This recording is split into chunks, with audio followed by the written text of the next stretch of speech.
ayo omuyimbi Alien Skin wadde omuwulira okuwulira mpulira erinnya naye ng'erinnya oba oliwulidde lya muntu obwongo bwe bulina obuzibu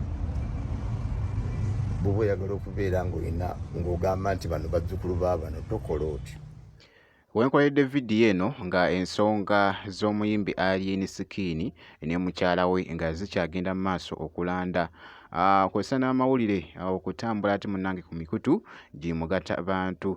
byengenda okubeera nga nkutuusako bannange mu maaso awo ate nga ne mwana mulenzi munnange ate Alien Skin naye munnange ali eno ku fangoni bannange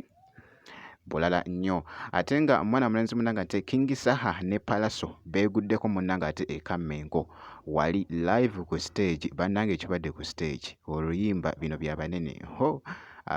byengenda okubeera nga nkutuusako maaso eyo bampita Jaminati nsinzira ku Jaminati Yugi era nga munnange kansooke nkutegeezeko munnange ensonga ezikyagenda mu maaso ez'omuyimbi munnange ate Alien Skin ne mukyala we kakati nno munnange famire ye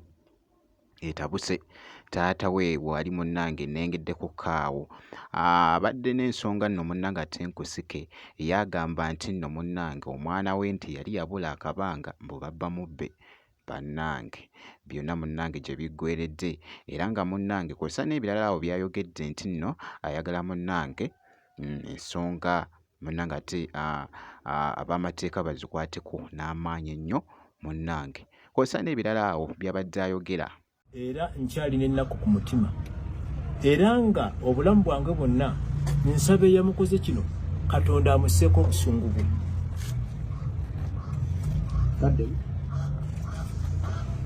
Eyakoze kino muwala wange nkiddamu nga nkigumiza nsaba Katonda amusseeko obusungu bwe wonna walitambulira. ye omumanyi omuvubuka oyo Ate mumanyi nze munina kye mumanyiiko gwe mmanyayo yazze mu maaso gange n'akola ki nanneeyanjulira. ye ayo omuyimbi Alien Skin wadde omuwulira okuwulira mpulira erinnya naye ng'erinnya oba oliwulidde lya muntu Alien kitegeeza kintu ekiri awo ekitategeerekeka. Yes, Alien biba bintuntu ebiri awo ebityo devil eba devil gwovuula nakwinamu abaana basatu sibamanyi tanneyanjuliranga wali ondaze ku baana bo sibamanyi naye kati okitegedde nti mutabani wo tanaba kubeera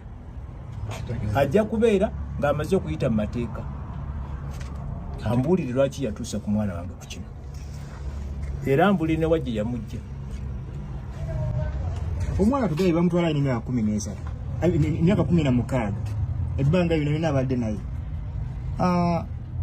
mukutema kimu muzeeyi ensonga ezo mugenda zijja kuba abamutabani bonna oyo omwana tannabeera okutuusa nga amateeka gamukutteko nakkakkana. kyekyasinza okuluma mu bino byonna mwana wange kumufaananya bw'ati ekyokubiri okuba nti nno baamubba yali yabula naye nga byonna gye binaggwera kansooke nkuzanyiremukko akatambi kano. Obwongo bwe bulina obuzibu bw'oba oyagala okubeera ng'ogamba nti bano bazzukulu baabano tokola otyo ebyo bye yakoze tebiriiyo ate ng'alina nnyina n'atawabula agamba bugamba musajja tebamuddamu nga yawasaawa ate bugamba musajja tebamuddamu kale gamba omuwala ddayo ewa abakadde bo bakubuulire eyo nayo presidia naye okukuba n'otomeza mwana yange nenvaamu n'omusaayi mu nnyindo kati munda eyo gye guvudde ebifaanana etyo ebyo ebifaananyi bye mulabye nga abikutte munangira byo bya buntu yentunulayo obwo bulabe obwo butemu. so gavumenti mugiwanjagira gutyo omulanga anti gega amateeka gavumenti ge mateeka si bakiri kakati egenda kukola kuba tituli balamuzi bagenda kukola ekisaanidde omubi akole bw'ati asasula atya naye ng'ekikulu twagala abaana abo ate babeere mu mbeera ennungi kubanga omwana waffe yabazaala.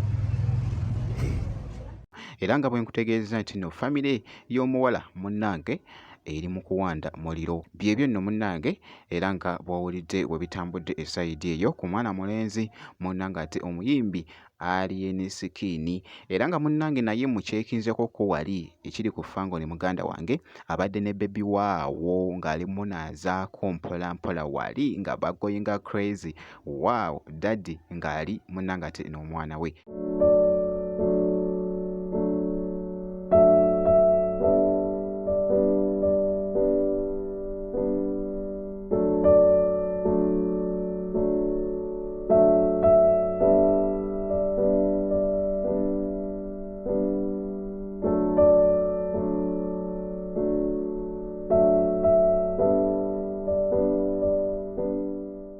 Byebyo nno munnange era nga nja kuba nga nkuwa update yonna enaafaayo munnange ate ku mwana mulenzi ono omuyimbi munnange ate Alien Skin. Naye nga nkuzizza munnange sayidi eno Pallaso ne King Saha beeguddeko wali ku stage muganda wange. Omanyi babadde ne show esayidi eyo ekammengo show Pallaso kwabadde ne mwana mulenzi King Saha naye abadde agenda kuperformingirako era nga wali ndabyawo Pallaso asusse n'ayimba mu kaawo bya banene n'amala n'agenda. Sitalosi sigaba bondi siriwa polisi ebyomugeto byakusasulirawo geto okola omusango tunumalirawo oli mugongo olina amamizibayi ate ndi mafiya sepimana abaniga ndima sitayire buli sitayire okukuba tuma kya stiiru nabakuba amakuba bwebetugambayo wano teri agambayo atike tukyalabowoose mukayo minago nakyalira amasanga yadukayo